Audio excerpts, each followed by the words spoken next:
A história de Brook começa em 52 anos atrás do atual presidente de One Piece. Brook, 38 anos.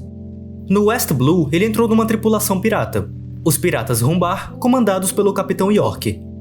Esse bando era peculiar pela composição da tripulação, que eram de maioria músicos, incluindo o próprio Brook.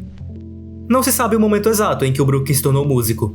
Seu passado mais distante foi como um líder de batalha, onde aprendeu suas técnicas de esgrima, em um certo reino. E desde então, Brook, já sendo músico, aceitou entrar nos Piratas Rumbar, um bando de músicos. Um certo dia, ainda no West Blue, o navio de York foi seguido por uma jovem baleia, que havia se separado de sua manada. A baleia estava perdida, bem chateada e triste. Então Brook conversou com o Capitão York para que toda a equipe se juntasse e tocasse uma bela música. Que deu certo, acabou alegrando-a. Essa era a especialidade dos Piratas Rumbar: navegar, se aventurar e cantar músicas alegres, mesmo em momentos difíceis. Nos próximos dias, a baleia passou a seguir o navio. A tripulação decidiu aceitá-la, e então a nomearam de Laboon. E nos próximos dias, Laboon e os Piratas Rumbar viajaram juntos, se alegrando e cantando músicas alegres a todo instante. Dessas músicas, Bink no Sake. Em um dia, os Piratas Rumbar se depararam com uma situação difícil. Como piratas, estavam prestes a sair dos mares do West Blue e adentrar na Grand Line. Eles iam cruzar pela Montanha Reversa, e Laboon... Bom, Laboon ainda era só uma pequena filhote de baleia, e os mares da Grand Line seriam tão perigosos que Laboon facilmente entraria em perigo. Então houve tentativas, que ao todo resultaram em 4 ações. Na primeira ação, os Piratas Rumbar tentaram convencer a Laboon a não ir com eles, que era muito perigoso, mares nervosos e etc. Não deu certo, e Laboon continuou a segui-los. Na segunda ação, a equipe convidou apenas Brook para convencê-la. Até aquele momento, Brook era a pessoa mais próxima da baleia. As músicas que Laboon mais gostava vinham dele. Brook tentou conversar com ela, mas também não deu certo. Laboon continuava a segui-los cada vez mais. Na terceira ação, aconteceu uma decisão difícil. Os Piratas Rumbar, piratas marcados por música, decidiram cessar todas as músicas por um tempo, ignorando a baleia para ela ir embora. Laboon acabou sumindo, e aparentemente o plano deu certo. O Capitão York, Brook e os demais apenas não queriam que a baleia ficasse em perigo na Grand Line. Senão, eles abandonariam até o navio só para poder salvá-la. Como suposto desaparecimento de Laboon, os piratas decidem entrar na Grand Line. Então, saindo do West Blue, avistam um farol que aponta sua luz para a entrada da Montanha Reversa.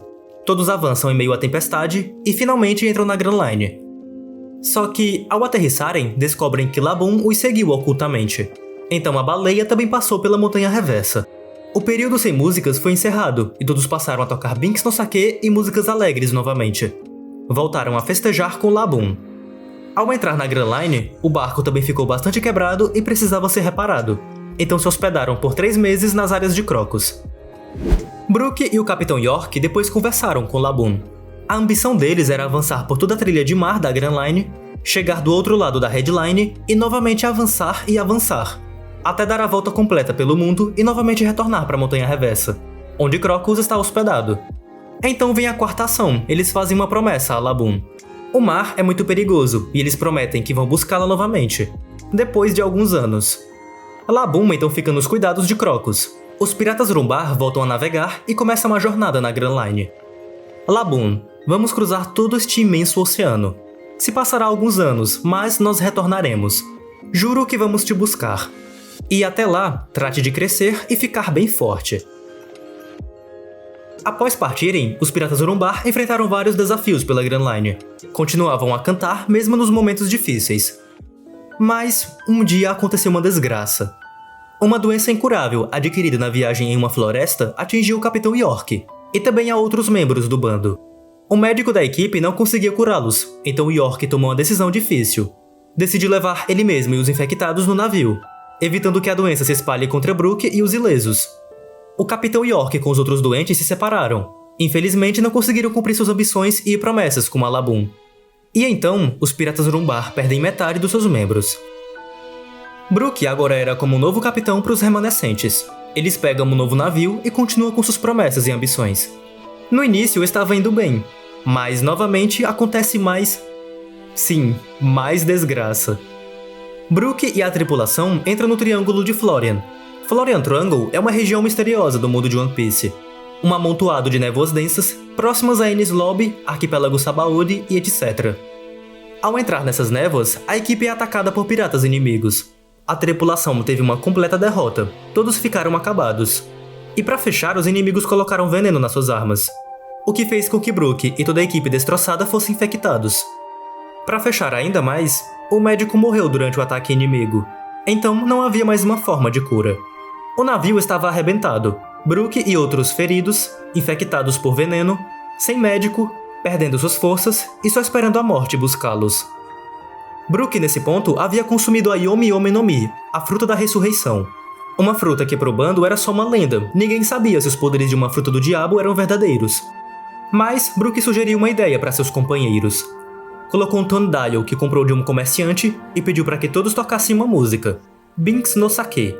Se essa Akuma no Mi for realmente verdade, então ele reviveria após a morte. E voltando à vida, Brook daria esse tone dial para Labum, para ela escutar os piratas Rumbar cantando uma última música. Toda a equipe aceita, então passam a gravar o tone dial e começam a tocar a música, Binks no Sake, a última e melhor apresentação dos piratas Rumbar. Cada membro com um sorriso no rosto, tocando com disciplina e cantando com empolgação. Até que, aos poucos, um por um vai caindo. Bem devagar, as vozes vão se esvaindo. Um quarteto, um trio, dueto e, por fim, solo. De repente, Brook era o único tocando seu piano em meio aos vários corpos ao seu redor. Quando Brook também morre, o poder de sua fruta é ativado. Sua alma permanece no mundo mortal, e o Brook vai de imediato buscar o seu corpo.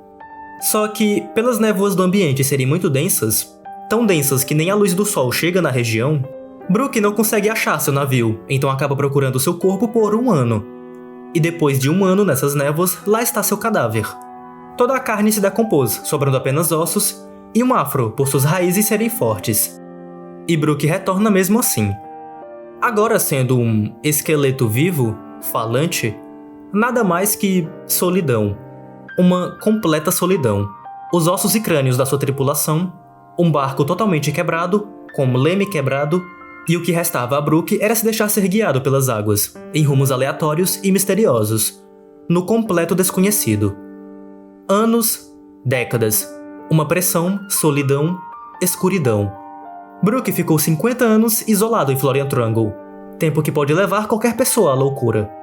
Em todo esse tempo, Brook tentava se entreter de alguma forma, rolar no chão, conversar com os crânios, fazer 45 graus com seu corpo na parede, mas o desespero, solidão, o medo, só isso era o que restava nesse lugar.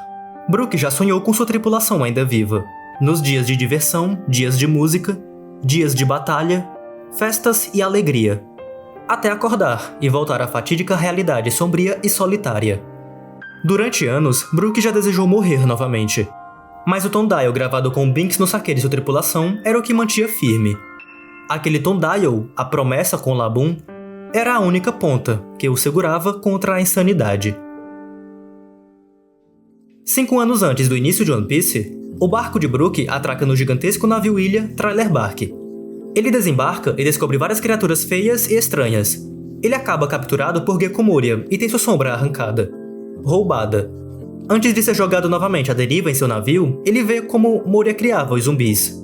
Então, sabendo dessa informação, e também por ter sua sombra roubada, Brook novamente retorna a Trailer Bark. Ele descobre a fraqueza dos zumbis, mas ao encontrar sua contraparte zumbi, Brook trava uma batalha e perde.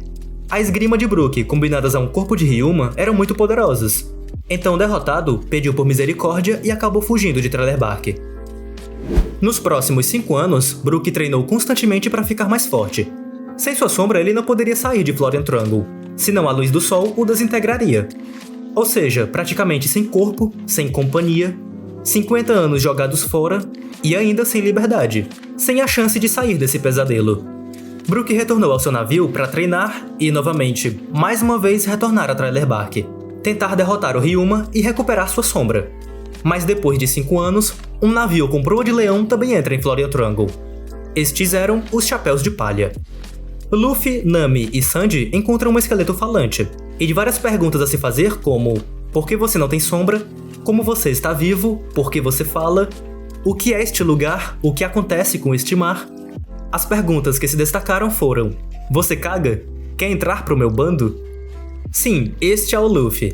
E Brook entra na tripulação, mas não completamente. Ele ainda teria que recuperar sua sombra e além disso cumprir com sua promessa. Então se separa e sozinho retorna a Thriller Bark. Brook liberta vários zumbis com a fraqueza do sal. Ele também enfrenta mais uma vez o Ryuma, só que, novamente é derrotado, o oponente é forte demais. Porém, desta vez, Brook recebe apoio dos Chapéus de Palha. Zoro conseguiu derrotar o corpo do lendário espadachim do país de Wano, e Brook recebe sua sombra de volta. O esqueleto falante também se junta com os outros para lidar contra Ors e Gakomoria. Como um grandioso trabalho em equipe, conseguem derrotar o inimigo. E também conseguem sobreviver ao ataque massivo do Corsário Kuma, graças à prova de lealdade de Zoro e Sanji e também ao sacrifício de Zoro, que tomou toda a dor de Luffy. No fim, todos fazem uma festa ao som de Binks no Sake. Luffy diz que conhece essa música, que Shanks e tripulação tocavam direto em sua ilha. Brook aceita entrar na tripulação, mas antes tem que cumprir com sua promessa e reencontrar Laboon. Mas Luffy e alguns também conheceram Laboon. Há pouco tempo também cruzaram pela Montanha Reversa e o próprio Luffy também deu à baleia uma promessa. Brook desaba de alegria ao saber que sua amiga está grande, forte, que está bem e que ainda espera os piratas Rumbar no início da Grand Line. E, tendo tudo isso em comum, Binks no Sake, um retorno a Laboon, um bando alegre que lembra os antigos piratas Rumbar, fortes e determinados, Brook entra de vez na tripulação, se torna o músico do bando. Brook enterrou sua antiga tripulação nas terras de Thriller Bark. Últimas homenagens, um saque de Bink e uma promessa. Laboon, será que hoje você me reconheceria? Eu juro que retornarei. Então, por favor, espere só mais um pouco.